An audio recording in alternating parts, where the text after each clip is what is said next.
आपका coupled oscillator start किया था। तो पिछले कल भी मैंने थोड़ा सा कुछ पोर्शन करवाया था। फिर इसके बाद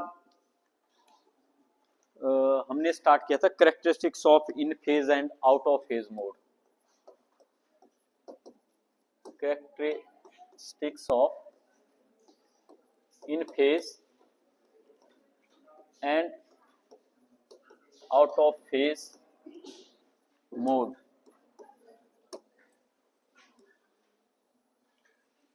अगर शॉर्ट में बात करें तो मतलब इन फेज और आउट ऑफ फेज मोड क्या होते हैं उनके बारे में पूरी की पूरी इन्फॉर्मेशन इसमें हमारे पास रहेगी। वैसे तो हमने पहले भी किया हुआ है, तो इस चैप्टर में बहुत सारी चीजें रिपीट की हुई है बुक में भी, लेकिन उससे ज्यादा ही आपका क्लियर होगा जो कंसेप्ट है हमारे पास। तो कैरेक्टरिस्टिक्स हम करेंगे इन फेज मोड के भी और आउट ऑफ फेज मोड की भी।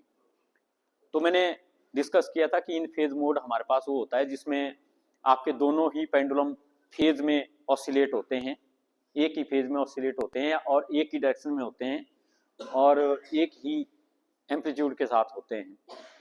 और आउट ऑफ फेज मोड में जो दोनों पेंडुलम होते हैं वो एक दूसरे के अपोजिट डायरेक्शन में ऑसिलेट होते हैं, या तो अंदर की तरफ या तो बाहर की तरफ। तो पहले हम बात करते हैं इन फेज मोड की। जो फर्स्ट है हमारे पास that is in phase mode.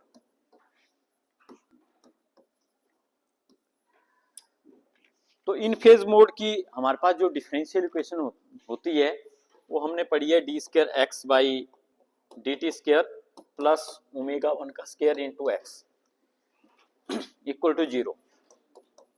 तो अगर आपको याद होगा हमने कपल्ड ऑसिलेटर की भी डिफरेंशियल इक्वेशन निकाली थी। कपल्ड ऑसिलेटर की डिफरेंशियल इक्वेशन निकाली थी तो उसमें हमारे पास एक डिफरेंशियल इक्वेशन नहीं आई थी, उसमें हमारे पास दो डिफरेंशियल इक्वेशन आई थी।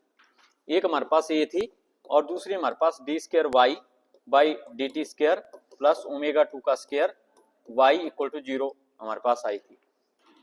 तो कपल्ड ऑसिलेटर में दो पेंडुलम होते हैं तो इसलिए उसकी डेरिवेशन में हमारे पास दो डिफरेंशियल इक्वेशन हमारे पास आती है। ये जो पहली डिफरेंशियल इक्वेशन होती है इसको हम बोलते हैं इन फेज मोड की डिफरेंशियल इक्वेशन।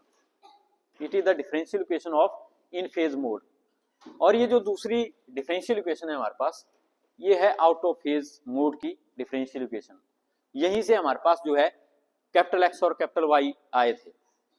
जो कैपिटल एक्स और कैपिटल वाई की वैल्यू हमारे पास इन्हीं डिफरेंशियल इक्वेशन से हमारे पास ही आई थी। और यहाँ पे हमने क्या बोला था कि एक्स की वैल्यू होती है small x plus small y और कैपिटल वाई की वैल्यू होती है small x minus small y. तो यहाँ पे स्मॉल एक्स और स्मॉल वाई क्या होते हैं, जो पेंडुलम है उनकी डिस्प्लेसमेंट। जो पेंडुलम है उनकी डिस्प्लेसमेंट है हमारे पास स्मॉल एक्स और स्मॉल वाई।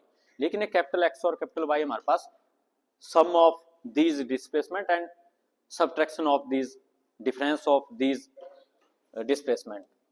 तो मैंने पहले बताया था आपको कि अगर हमारे पास दो पेंडुलम है, ये पेंडुलम आपका x से यहाँ जाता है और ये पेंडुलम आपका y से यहाँ जाता है, मतलब यहाँ से यहाँ तक का डिस्टेंस x, यहाँ से यहाँ तक का डिस्टेंस y। तो x हमारे पास क्या होगा, इन दोनों का सम, पहले पेंडुलम का डिस्प्लेसमेंट और दूसरे पेंडुलम की डिस्प्लेसमेंट, इनका सम हमारे पास जो कैपिटल x होता है। और इसको हम इन फेज मोड बोलते हैं या इसको हम इन फेज मोड का कोऑर्डिनेट बोलते हैं। वैसे तो ये x क्या होता है, इन फेज मोड का कोऑर्डिनेट, लेकिन हम इसको सीधा ही इन फेज मोड बोल देते हैं क्योंकि हमें इन फेज मोड के बारे में बताता है। तो हम सीधा ही बोल देते हैं कि x जो है इन फेज मोड है और जो y होता है वो इन दोनों का डिफरेंस हमारे पास होता है। लेकिन यहाँ पे ये इस डायग्राम से नहीं, हमारे पास ये आउट ऑफ फेज मोड आता है। आउट ऑफ फेज मोड हमारे पास जो दूसरी डायग्राम से आता है, और वो डायग्राम हमारे पास कौन सी थी, ये वाली, कि हमारे पास जो दो पेंडुलम है ऑपोजिट डायरेक्शन में यहाँ पे जाते हैं। ये y डिस्टेंस से आगे की तरफ जाता है, लेकिन ये x डिस्टेंस से हमारे पास जो पीछे की तरफ हमारे पास आता है। तो एक दूसरे के अपोजिट डायरेक्शन में ये दोनों जो है मूव करते हैं। तो इस केस में हमारे पास जो y है वो x माइनस वाई हम लेते हैं, मतलब एक पॉजिटिव तो दूसरा हमारे पास जो नेगेटिव। तो ये आउट ऑफ फेज मोड है हमारे पास y। तो ये आउट ऑफ फेज मोड की डिफरेंशियल इक्वेशन है, ये इन फेज मोड की हमारे पास जो है डिफरेंशियल इक्वेशन है। और यहाँ पे ये जो हमारे पास ओमेगा 1 आता है और ओमेगा 2, ये हमारे पास frequency of the in phase mode. और ये जो ओमेगा 2 होता है ये हमारे पास होता है frequency of out of phase mode. तो ये इक्वेशन नहीं है दोनों इन फेज मोड की, ये इन फेज मोड की है और ये आउट ऑफ फेज मोड की है। तो इसलिए हम क्या बोलेंगे कि y जो होता है वो आउट ऑफ फेज मोड का होता है कोऑर्डिनेट, और ये जो हमारे पास कैपिटल X होता है ये इन फेज मोड का नॉर्मल कोऑर्डिनेट या कोऑर्डिनेट हमारे पास होता है। तो ओमेगा 1 इन फेज मोड की फ्रीक्वेंसी होगी और omega 2 out of phase mode की फ्रीक्वेंसी हमारे पास यहाँ पे हो गई। तो इस तरह से ये हमारे पास इन फेज मोड की जो पहली प्रॉपर्टी है वो हम यहाँ पे बोलते हैं कि ये पहला कैरेक्टरिस्टिक्स हमारे पास हो गया इन फेज मोड का, कि इन फेज मोड की जो डिफरेंशियल इक्वेशन होती है वो ए वाली होती है। अभी हम आउट ऑफ फेज मोड नहीं करेंगे, आउट ऑफ फेज मोड हम अलग से करेंगे, लेकिन ये हमारे पास होगी differential equation of the in phase mode. तो बता कि इन फेज मोड में जो दोनों पेंडुलम है वो सेम फेज में हमारे पास जो ऑसिलेट होते हैं, ये वाला कि ए भी जितना इधर को जाएगा उतना ही ये हमारे पास जो इधर को जाएगा। तो दोनों ही पेंडुलम एक ही साइड में आपके ऑसिलेट होते हैं और एम्पलीट्यूड दोनों ही पेंडुलम का हमारे पास जो सेम रहता है। तो मतलब जितना ये यहाँ से यहाँ तक जाएगा, तो मान लो ये डिस्टेंस से गया तो उतना ही ये भी यहाँ पे जाएगा। x will be equal to a, y will be equal to a। तो दोनों ही हमारे पास जो एम्पलीट्यूड होंगे या डिस्प्लेसमेंट होगी वो दोनों ही पेंडुलम की हमारे पास जो है सेम यहाँ पे होगी। फिर हमारे पास नेक्स्ट जो ये दूसरी प्रॉपर्टी होगी हमारे पास कि x equal to y equal to a, हमारे पास दोनों ही जो है एम्पलीट्यूड सेम होते हैं, x भी a y भी a, और डायरेक्शन भी हमारे पास जो है दोनों की सेम होती है। डायरेक्शन ऑफ बोथ पेंडुलम वो हमारे पास जो है सेम होती है इन फेज मोड में। इन फेज मोड में दोनों ही पेंडुलम इक्वल डिस्प्लेसमेंट के साथ या इक्वल एम्पलीट्यूड के साथ आपके राइट को जाते हैं या लेफ्ट को जाते हैं, और डायरेक्शन भी दोनों की सेम होती है, एक ही डायरेक्शन में ऑसिलेट करते हैं। एक उधर को जा रहा है तो दूसरा भी उधर को ही जाएगा, क्योंकि दोनों जो है स्प्रिंग के साथ आपके जुड़े होते हैं। फिर तीसरा कैरेक्टरिस्टिक्स हमारे पास आ गया शेप और कन्फिगरेशन। शेप और configuration of in phase mode, shape और configuration of in phase mode. तो जो शेप या कन्फिगरेशन मोड की हमारे पास होती है वो हम लिखते हैं x बटा वाई से। जो x बटा वाई है मतलब कि पहले पेंडुलम की डिस्प्लेसमेंट डिवाइडेड बाय दूसरे पेंडुलम की डिस्प्लेसमेंट वो हमें शेप या कन्फिगरेशन देती है मोड की। तो यहाँ पे हमने अभी पढ़ा कि x और y जो है बराबर होते हैं इन फेज मोड में। तो यहाँ पे अगर आप इससे x बटा वाई निकालेंगे तो y बटे में आ जाएगा, तो x बटा वाई हमारे पास कितना आएगा 1, या इसको हम कह सकते हैं +1। तो हम क्या बोलते हैं कि इन फेज मोड की जो हमारे पास कन्फिगरेशन होती है, बातें नहीं भी लास्ट में, इन फेज मोड की जो कन्फिगरेशन होती है वो +1 हम लेते हैं। तो इन फेज मोड की कन्फिगरेशन +1 होती है, मतलब x बटा वाई +1 आता है। ये आप यहाँ से देखते हैं x और y दोनों बराबर होते हैं, तो x इक्वल टू वाई है तो x बटा वाई कितना बनेगा +1। तो इसलिए configuration of the in phase mode is equal to +1। और इस इन फेज मोड को हम कैसे एक्साइट करते हैं वो हमने कल भी देखा था कि इसमें हम दोनों पेंडुलम को पकड़ के एक ही साइड को ले जाते हैं। दोनों पेंडुलम यहाँ से हमने पकड़े और इनको इकट्ठे सेम डिस्टेंस से एक ही साइड को यहाँ पे ले गए, और उसके बाद हम इनको छोड़ देते हैं। जैसे दोनों पेंडुलम पकड़े और ऐसे बराबर डिस्टेंस से ले गए और छोड़ दिया, फिर वो आपका सेम फेज में वो दोनों जो है ऑसिलेट करते हैं। तो इस तरह से हम इन फेज मोड को एक्साइट कर सकते हैं। तो ये चीज हमने कल भी डिस्कस की थी। तो ये हमारे पास जो चौथा इसका पॉइंट है, that is excitation of in phase mode. कि इन फेज मोड को अगर हमने एक्साइट करना है तो दोनों पेंडुलम को पकड़ के हम सेम डिस्टेंस से आगे ले जाएंगे और छोड़ देंगे, तो वो जो है फिर दोनों इन फेज मोड में ऑसिलेट करेंगे। और इस केस में जो दोनों पेंडुलम हमारे पास होते हैं वो हमारे पास जो नेचुरल फ्रीक्वेंसी के साथ ऑसिलेट होते हैं।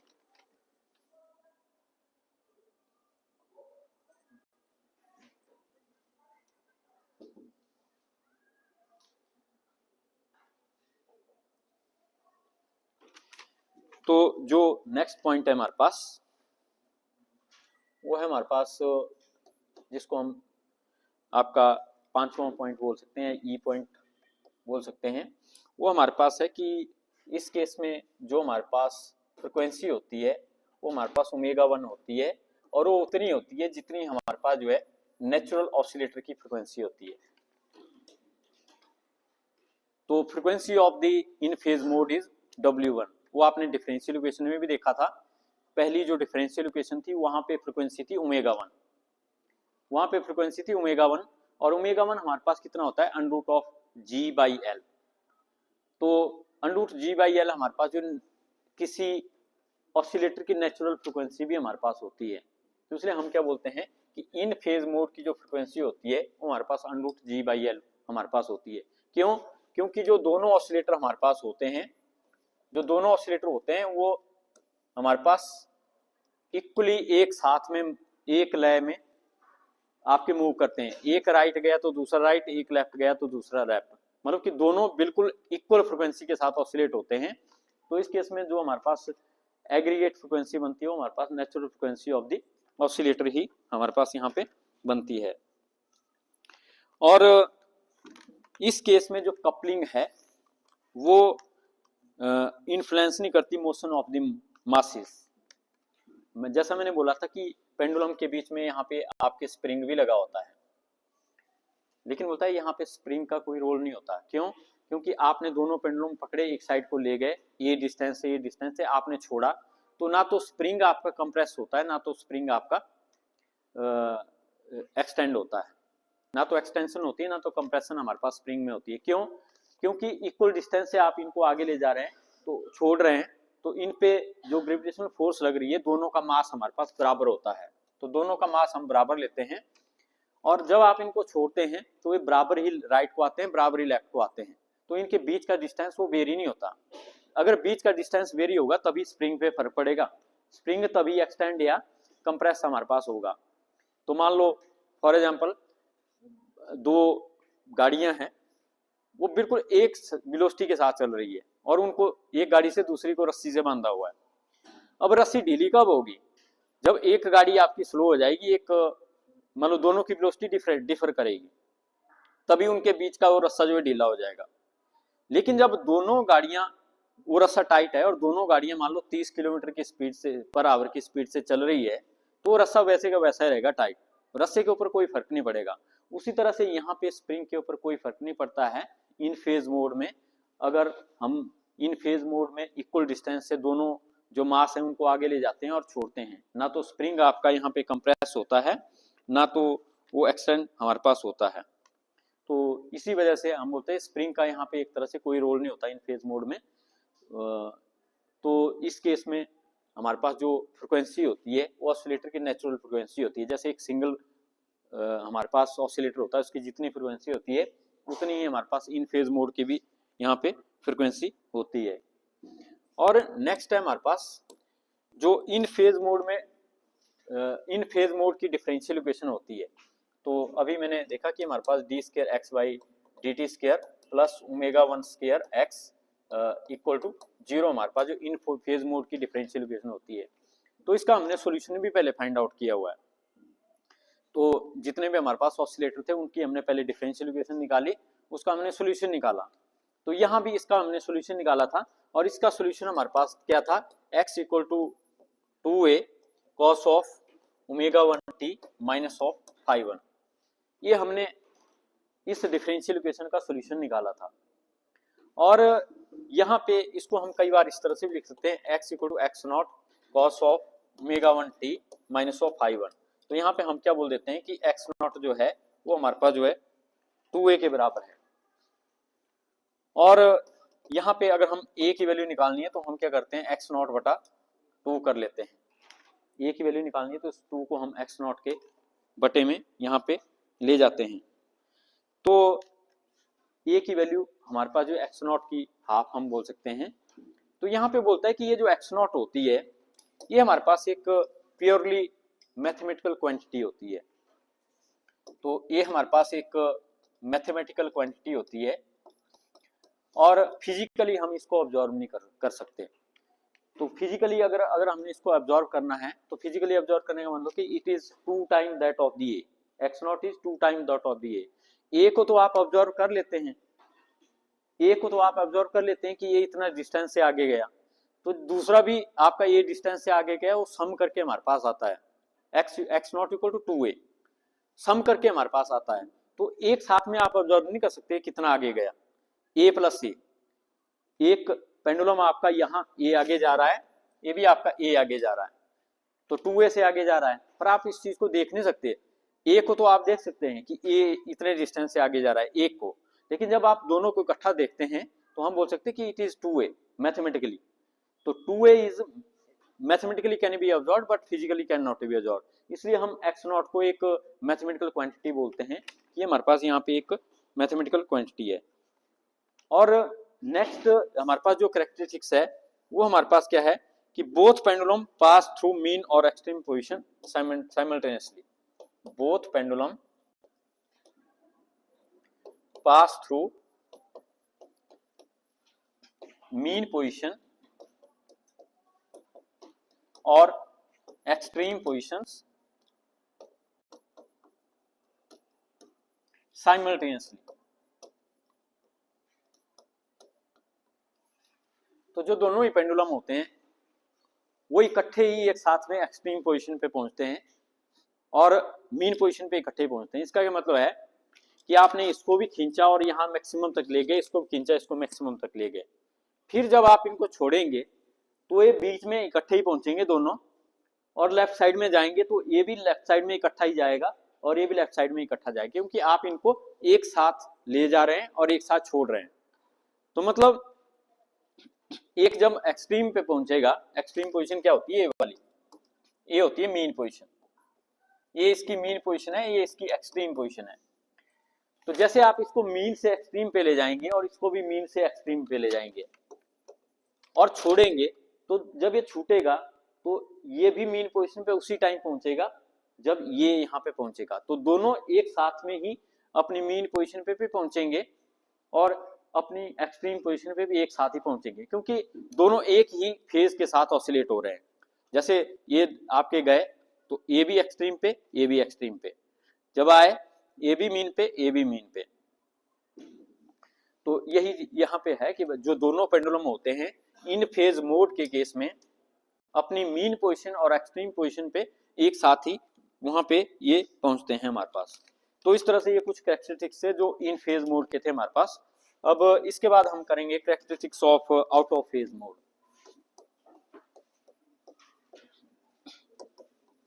Characteristics of out of phase mode.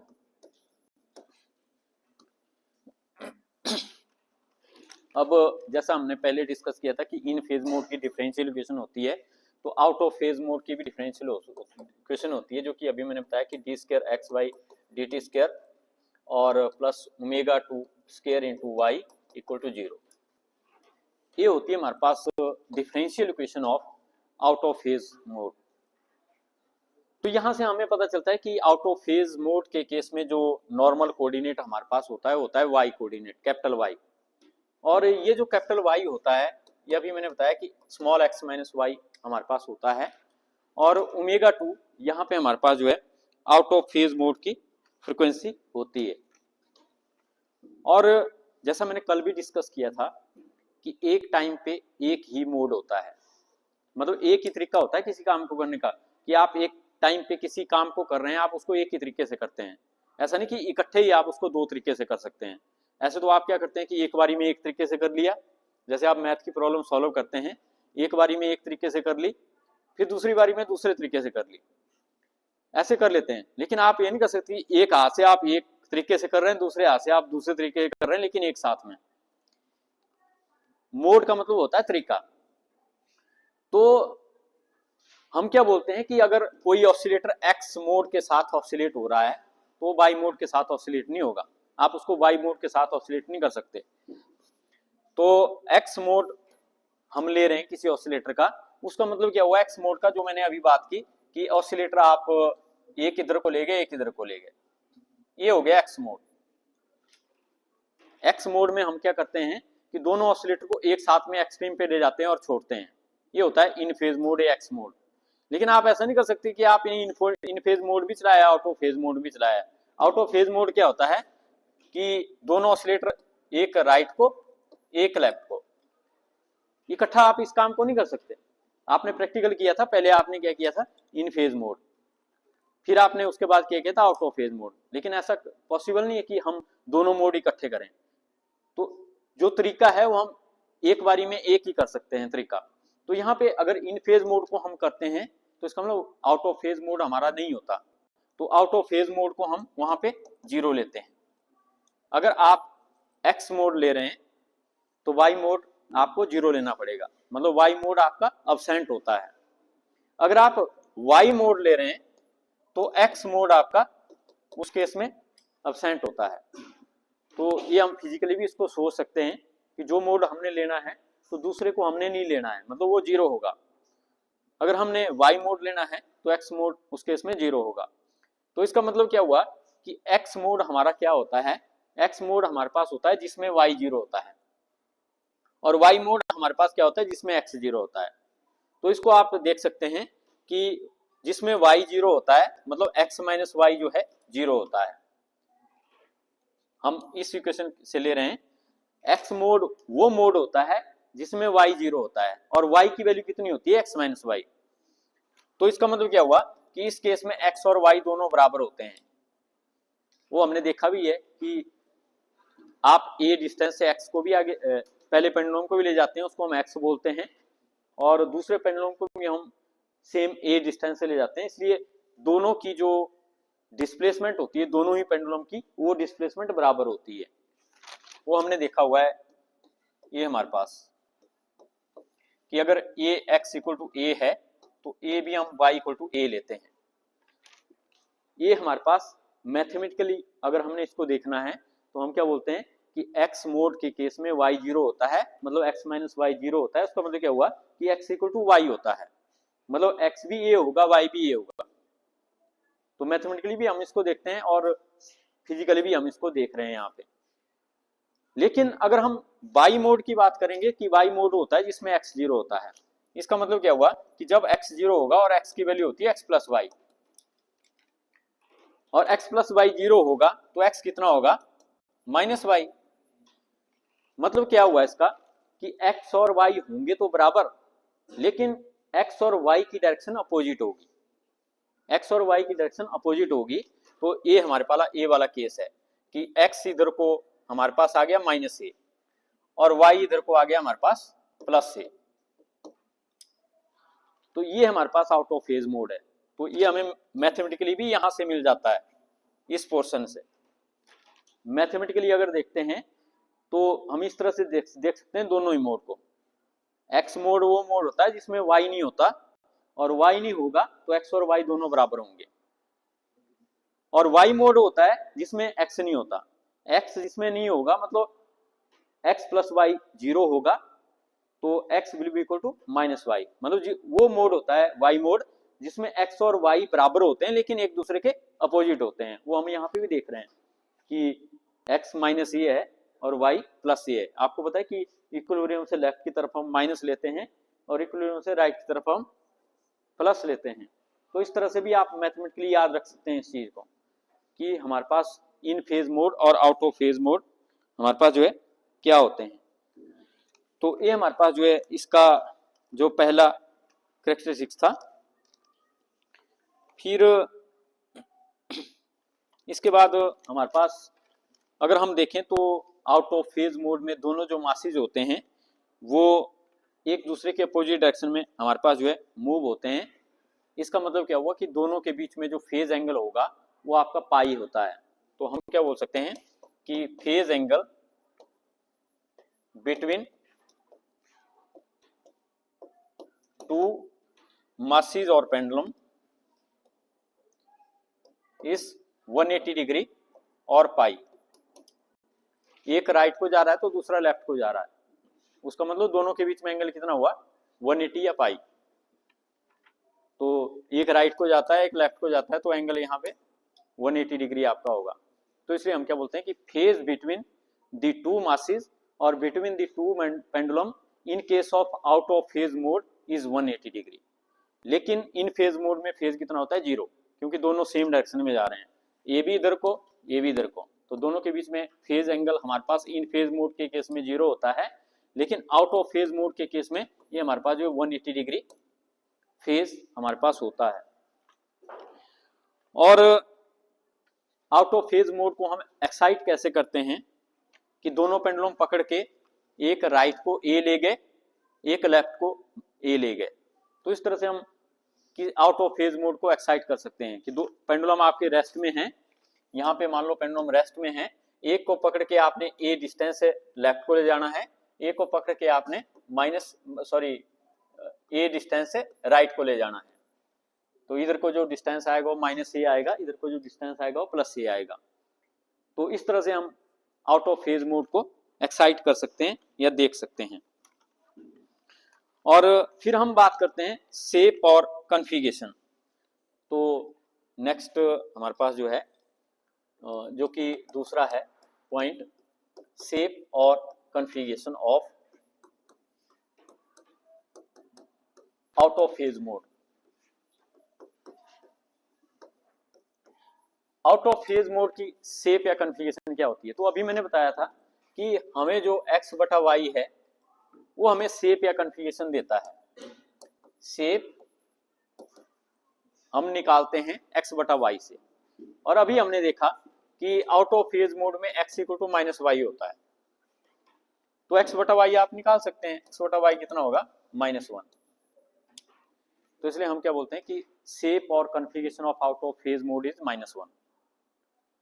तो शेप और configuration of out of phase mode is -1, लेकिन इन फेज मोड के केस में x इक्वल टू वाई होता है, तो यहाँ पे +1 आती है। तो इन फेज मोड की शेप या कॉन्फ़िगरेशन +1 होती है, और आउट ऑफ फेज मोड की शेप और कॉन्फ़िगरेशन -1 हमारे पास होती है। और एक्साइटेशन का मैंने बता दिया। फिर नेक्स्ट है हमारे पास जो थर्ड हम बोल सकते हैं वो है फ्रिक्वेंसी। तो हमारे पास जो फ्रिक्वेंसी होती है वो हमारे पास होती है √g/L + 2s/m। तो जब हमने डिफरेंशियल इक्वेशन फाइंड आउट की थी आउट ऑफ फेज मोड की भी और इन फेज मोड की भी, तो वहां पे फ्रिक्वेंसी की वैल्यू हमने निकाली थी कि ω1 की वैल्यू, अभी मैंने बोला कि ω1 की वैल्यू हमारे पास सिंपली g/L का √ होती है, वो होती है इन फेज मोड की फ्रिक्वेंसी। लेकिन आउट ऑफ फेज मोड की फ्रिक्वेंसी हमारे पास कितनी होती है, g/L + 2s/m। तो यहाँ पे स्प्रिंग भी अपना रोल प्ले करता है। स्प्रिंग अपना रोल प्ले करता है कैसे, जब दोनों पेंडुलम आप एक राइट को एक लेफ्ट को ले जाएंगे तो स्प्रिंग आपका स्ट्रेच हो जाएगा, और जब उनको छोड़ेंगे तो स्प्रिंग बीच में आएंगे और आगे क्रॉस करेंगे, स्प्रिंग आपका कंप्रेस हो जाएगा। तो यहाँ पे स्प्रिंग भी अपना रोल प्ले करता है, इसलिए यहाँ पे टर्म हमारे पास यहाँ पे एक्स्ट्रा आती है 2s/m। तो ये हमारे पास जो है नेचुरल फ्रिक्वेंसी नहीं होती। अब हमने पहले यहाँ पे बोला था कि ये हमारे पास जो है इसको हम ऑसिलेटर की नेचुरल फ्रिक्वेंसी भी बोलते हैं, कि जब दोनों पेंडुलम इन फेज मोड में ऑसिलेट करते हैं तो जो फ्रिक्वेंसी इन फेज मोड की होती है वो नेचुरल फ्रिक्वेंसी के बराबर होती है। लेकिन इस केस में हमारे पास नेचुरल फ्रिक्वेंसी नहीं है, लेकिन इसको हम यहाँ पे क्या लिख सकते हैं, इसको हम लिख सकते हैं ω0² + 2s/m। क्योंकि यहां से अगर आप देखो ω0² कितना आएगा, g/L, यहाँ पे भी g/L है, तो जब आप इसका स्क्वायर करेंगे तो ω0² हमारे पास g/L आ जाएगा, तो इसकी जगह हम ω0² लिख सकते हैं।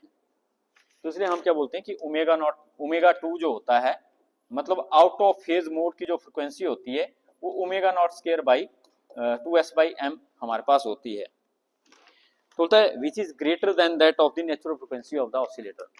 तो इसलिए आउट ऑफ फेज मोड की फ्रिक्वेंसी जो है इन फेज मोड की फ्रिक्वेंसी से ज्यादा होती है। कैसे, इन फेज मोड की फ्रिक्वेंसी ये है, सिर्फ ये वाली है इन फेज मोड की फ्रिक्वेंसी, लेकिन उसमें हम 2s/m और भी जोड़ रहे हैं। तो इन फेज मोड की फ्रिक्वेंसी में हम √2s/m और भी जोड़ रहे हैं, इसलिए हम क्या बोलेंगे ω2 इज ग्रेटर देन ω1। मतलब frequency of out of phase mode is greater than frequency of in phase mode. तो पता है in this mode coupling term dominate, मतलब कि जो यहाँ पे स्प्रिंग कांस्टेंट है जिसके थ्रू स्प्रिंग के थ्रू हमने कपलिंग की हुई है, तो यहाँ पे कपलिंग टर्म हमारे पास डोमिनेट करती है and hence increase the frequency, तो इसलिए फ्रीक्वेंसी इंक्रीज कर जाती है। ओमेगा 2 ज्यादा होती है ओमेगा 1 के कंपैरिजन, क्योंकि इस केस में हमारे पास जो हमारे पास कपलिंग है वो कपलिंग भी यहाँ पे रोल प्ले करती है। मतलब जो स्प्रिंग हमने लगाया हुआ है इन फेज मोड में स्प्रिंग का कोई फायदा नहीं था, मतलब एक मास भी आगे को जा रहा था दूसरा भी आगे को जा रहा था, तो स्प्रिंग के ऊपर कोई फर्क नहीं पड़ रहा था। लेकिन आउट ऑफ फेज मोड में स्प्रिंग आपका कंप्रेस एक्सटेंड आपका होता है, तो इस केस में हमारे पास जो है जो कपलिंग टर्म है वो भी अपना रोल प्ले करती है, और हमारे पास कपलिंग के लिए जो रिस्पॉन्सिबल होता है हमारे पास जो है ये स्प्रिंग कांस्टेंट होता है, तो इसलिए यहाँ पे जो फ्रिक्वेंसी है वो इंक्रीज कर जाती है। तो बोलता है हमारे पास जो स्प्रिंग है वो कंप्रेस भी होता है और एक्सटेंड भी होता है, और अपनी इक्विलिब्रियम पोजीशन से 2 बार वो क्रॉस होता है। तो ये चीज बुक में लिखी हुई है कि हमारे पास जो कोई भी मास है, जैसे मैं यहाँ पे बोल रहा हूँ कि ये 2 मास है हमारे पास, ये इधर को गया और ये इधर को गया, तो जब ये अपनी इक्विलिब्रियम पोजीशन में आएगा तो ये 2 बार अपनी इक्विलिब्रियम पोजीशन को क्रॉस करेगा। कैसे? एक बार एक्सटेंड होगा स्प्रिंग, वो वापस आएगा इक्विलिब्रियम पे पहुंच गया, और फिर वो स्प्रिंग कंप्रेस होगा, फिर वो स्प्रिंग दोबारा खुलेगा तो दोबारा से इक्विलिब्रियम पोजीशन में पहुंच। तो एक टाइम पीरियड में जो पेंडुलम है दोनों ही वो 2 बार अपनी इक्विलिब्रियम पोजीशन को क्रॉस करते हैं। वो आपने देखा हुआ नॉर्मल पेंडुलम भी ऐसे ही करता है, अगर सिंगल पेंडुलम है वो भी अपनी इक्विलिब्रियम पोजीशन से 2 बार जाता है। अगर आप एक एक्सट्रीम पोजीशन को लो, पहले वो इक्विलिब्रियम पे पहुंचा, फिर राइट को गया, फिर दोबारा से इक्विलिब्रियम पोजीशन पे पहुंचा, फिर लेफ्ट को गया, तो अपनी इक्विलिब्रियम पोजीशन को 2 बार जो पेंडुलम है वो क्रॉस आपका जो है वहां पे करता है। और जो सॉल्यूशन की अगर हम बात करें तो इन फेज मोड की हमने आउट ऑफ फेज मोड की डिफरेंशियल इक्वेशन हमने लिखी, तो उसका सॉल्यूशन भी हमने पहले फाइंड आउट किया था। वो हमारे पास जो है आपका 2a cos of omega 2t minus phi 2 हमारे पास होता है। तो ये भी हमने पहले निकाला हुआ है कि आउट ऑफ फेज मोड की जो डिफरेंशियल इक्वेशन होती है जो मैंने अभी लिखी थी, d square y divided by d t square plus omega 2 का स्क्वायर y इक्वल टू 0। तो यहाँ पे इसको अगर हम इसका सॉल्यूशन निकालते हैं तो ये हमारे पास जो इसका सॉल्यूशन होता है, तो ये सॉल्यूशन भी हमने पहले फाइंड आउट किया हुआ है जब हमने डिफरेंशियल इक्वेशन को सॉल्व किया था। तो यहाँ पे भी अगर आप देखें तो इस केस में ये जो 2a है इसको हम y नॉट यहाँ पे लिख सकते हैं, cos of omega 2t minus of phi 2, और यहाँ पे हम क्या बोल सकते हैं कि जो y नॉट है ये हमारे पास 2a होता है, इसलिए एक हमारे पास क्या होगा, a will be y not by 2। तो यहाँ अगेन हम वही चीज बोल सकते हैं जो हमने इन फेज मोड में बोली कि ये y नॉट भी एक मैथमेटिकल क्वांटिटी है हमारे पास, y नॉट भी एक मैथमेटिकल क्वांटिटी है, क्योंकि y नॉट जो है 2a के बराबर है। अब अगर हमने a को अगर ऑब्जर्व करना है तो a तो हमारे पास ये हो गया, और इस केस में a हो गया, लेकिन 2a को हमने इकट्ठा ही ऑब्जर्व करना है तो हमें उसको हम ऑब्जर्व नहीं कर सकते। तो इसलिए हम क्या बोलते हैं कि 2a हम मैथमेटिकली तो सोच सकते हैं कि a प्लस a होता है हमारे पास, लेकिन फिजिकली हम इसको थोड़ा सा रिकॉग्नाइज नहीं कर सकते, तो इसलिए हम बोल सकते हैं कि y नॉट एक मैथमेटिकल क्वांटिटी होती है क्योंकि 2a एक मैथमेटिकल क्वांटिटी होती है। तो जिस तरह से x not in phase mode में एक मैथमेटिकल क्वांटिटी है, उसी तरह से आउट ऑफ फेज में मोड में भी y नॉट हमारे पास जो है एक मैथमेटिकल क्वांटिटी हमारे पास होती है। तो इस तरह से ये थे हमारे पास characteristics of in phase mode और आउट ऑफ फेज मोड, और सिंपली हम ये बोल सकते हैं कि it is just the revision of everything which we have studied in coupled oscillator, मतलब थियोरेटिकली जो हमने वहां पे पढ़ा था। अब इसके बाद एक छोटा सा आर्टिकल है डिग्री ऑफ फ्रीडम।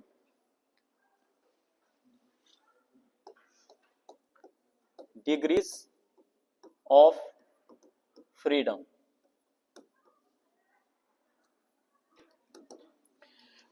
तो बोलता है डिग्री ऑफ फ्रीडम हमारे पास क्या होती है, the number of independent way in which a system can acquire energy.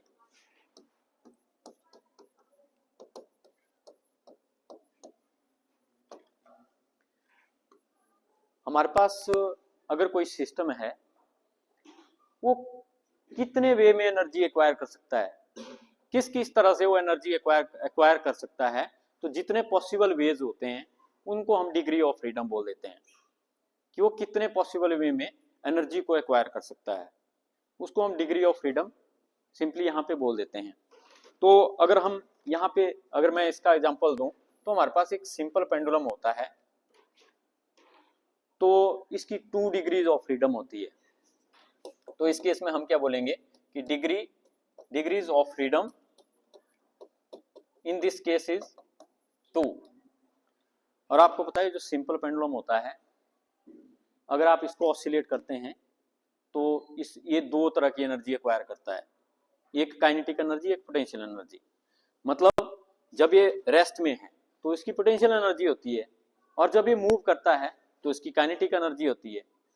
तो इसलिए 2 ही पॉसिबिलिटी हैं और ऐसा है नहीं कि दूसरी तरह से आप इसकी एनर्जी कोई सोचते हैं, तो ये 2 तरह की एनर्जी यहाँ पे एक्वायर कर सकता है। इसलिए इसकी यहाँ पे जो है 2 डिग्रीज ऑफ फ्रीडम हमारे पास होती है। तो सिंपल पेंडुलम हमारे पास जो है, इसको समझने के लिए एक एग्जांपल है हमारे पास। तो समझने के लिए बड़ी इजीली आप इसको एक सिंपल पेंडुलम से समझ सकते हैं कि एक सिंपल पेंडुलम या तो काइनेटिक एनर्जी गेन करता है या तो पोटेंशियल एनर्जी गेन करता है, इसलिए इसकी 2 डिग्रीज ऑफ फ्रीडम हमारे पास होती है। तो इस तरह से हम इसको डिग्रीज ऑफ फ्रीडम को डिफाइन भी कर सकते हैं। तो नेक्स्ट हम करेंगे सिग्निफिकेंस ऑफ नॉर्मल मोड्स।